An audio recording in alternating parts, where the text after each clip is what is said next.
बिस्मिल्लाहिर्रहमानिर्रहीम। दोस्तों अस्सलाम वालेकुम।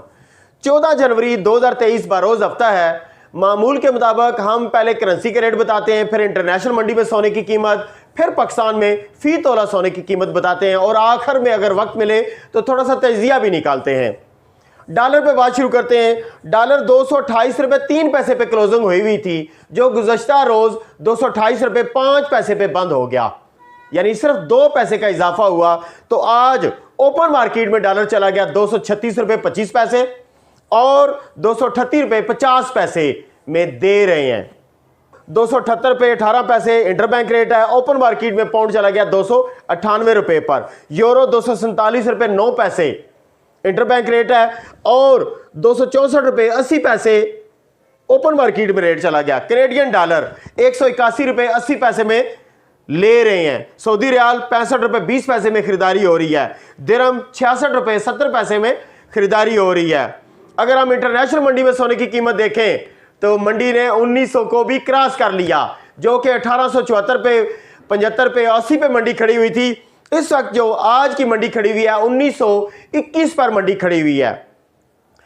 पर आउंस प्राइस 1920 डॉलर, पर ग्राम प्राइस 61.74 डॉलर, पर KG in international Mandi 61,748 dollar का 1 किलो सोना आएगा। इंटरनेशनल मंडी के मुताबिक 720 डॉलर का इंटरनेशनल मंडी में 1 तोला सोना आएगा। इंडिया में रेट आ गया जी 5021 इंडियन रुपीस का 1 ग्राम सोना, 58,574 इंडियन रुपीस का 1 तोला सोना इंडिया के अंदर। बहुत सारे दोस्त कहते हैं जी ये कैसा, वहां रेट इतना कम क्यों? एक इंडियन रुपीस का पाकिस्तान के अंदर 2 रुपए 70 पैसे बन रहे हैं। जरा इधर भी ध्यान दें। दुबई में 226 दिरहम का 1 ग्राम सोना, सऊदी अरेबिया में 235 रियाल का 1 ग्राम सोना। पाकिस्तान के अंदर अगर हम 228 से ज़रब लगाते हैं और रेट बनाते हैं इंटरनेशनल मंडी के मुताबिक, तो रेट बनना चाहिए 1,64,000 रुपया पर तोला। चांदी 2150 रुपया पर तोला। पाकिस्तान के अंदर अब आ जाते हैं रेट। मंडी है 1921, रेट आया 1,86,000 पीस दे रहे हैं। 1,85,000 रुपये में पीस की खरीदारी कर रहे हैं। 1,84,500 रुपये में रवा दे रहे हैं और 1,83,500 रुपये में रवे की खरीदारी कर रहे हैं। अगर हम 1 ग्राम सोने की देखें पाकिस्तान के अंदर तो 15,946 रुपये, 1,59,460 रुपये 10 ग्राम की कीमत बन रही है। तो अब दोस्तों आप लोग भी ये बार बार सब सवाल पूछते हैं कि एक तो रेट की क्या सूरत हाल है। देखें, होना तो ये चाहिए था कि 2 दफा जब से ये 2023 आया है 2 दफा रेट हाई जा चुका है, 2 दफा मंडी ऊपर जा चुकी है, लेकिन आखिरी मंडी कितनी आई 1885-86, लेकिन अब डाउन लगाना था तो क्या ऐसा हुआ जिसकी वजह से सोना 1920 को टच कर गया। तो सबसे पहले तो मैंने आपको उस दिन भी बताया था कि अमेरिका के अंदर अफराते ज़र महंगाई के हवाले से जो एक बड़ा इंडिकेटर कहलाता है उसको कहते हैं कंज्यूमर प्राइस इंडेक्स, जिसकी वजह से लोग इंतजार में थे कि अगर ये बढ़ गया तो इन्वेस्ट करेंगे बैंकों के अंदर, क्योंकि बैंक देंगे ज्यादा प्रॉफिट। लिहाजा हुकूमत ने कहा हम कोई ऐसा इकदाम नहीं करने वाले अमेरिका के अंदर, हम कोई, इसको बोलते हैं आम जुबान में सीपीआई नहीं बढ़ने वाला। तो लोगों ने उठाई इन्वेस्ट और सोने में आ गए, जिसकी वजह से ना सिर्फ अमेरिका के अंदर जो इनके स्टॉक एक्सचेंज है वो बढ़ गया, ऑयल की कीमतें बढ़ गई, सोने की कीमतें बढ़ गई, क्योंकि कंज्यूमर सारे के सारे भागकर इनकी चीजों की तरफ आ गए, बजाय इसके कि वो बैंकों में जाते हैं अपना प्रॉफिट लेते। वहां शरह सूद में इजाफा नहीं हुआ, लिहाजा सब दुनिया इधर आ गई। अब दूसरा क्वेश्चन ये है कि मंडी कहां तक जा सकती है। देखिए, मंडी का इंडिकेशन है 1930 डॉलर पर आउंस, लेकिन इन्होंने क्लोजिंग कर दी 1921 पर।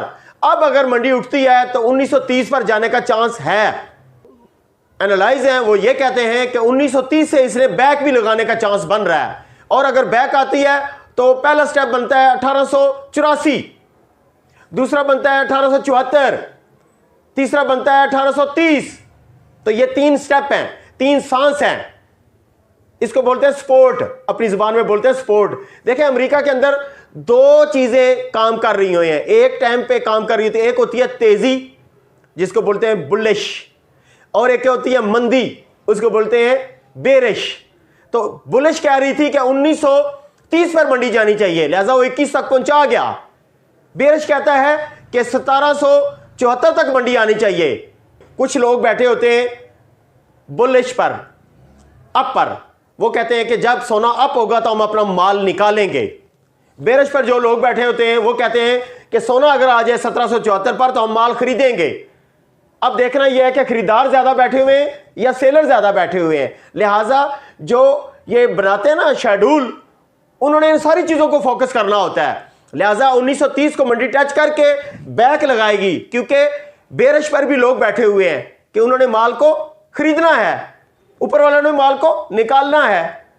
फंसे हुए कौन है? पाकिस्तानी, क्योंकि पाकिस्तान वालों को तो माफिया लेके डूबा हुआ है। रियल रेट बनता है 1,64,000।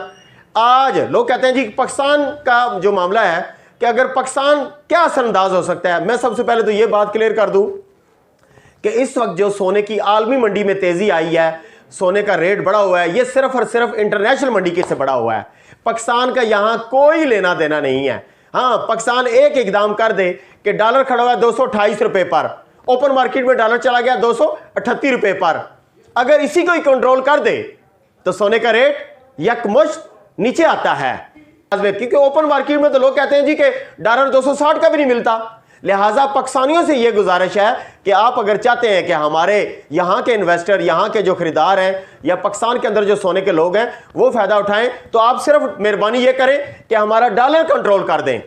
228 इंटरबैंक रेट है, ओपन मार्केट में 236 238 है, बस इसी को कंट्रोल कर दो। लेकिन इस वक्त जो सोने की रेट की ज़रब लगाई जा रही है वो तो 255-56 को लगाई जा रही है।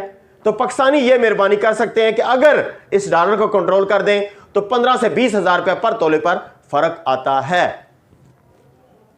अब दोस्त मेरे ख्याल में मैं थक गया हूं, बाकी इंशाल्लाह दुआओं में याद रखिएगा। कोई कमेंट सेक्शन में सवाल हुआ तो पूछ लीजिएगा।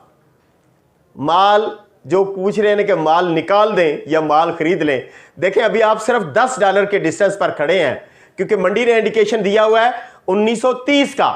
मंडी की इस वक्त खड़ी है 1921 पर। कोई पता नहीं मंडे वाले दिन ये मंडी खुले तो ये बैक लगाना शुरू कर दे, क्योंकि बेरिश वाले भी इंतजार कर रहे हैं। बुलिश वालों ने तो अपना काम कर दिया है ना। दुआओं में याद रखिए, नारा लगाते हैं पाकिस्तान के लिए। पाकिस्तान जिंदाबाद, पाक फौज जिंदाबाद।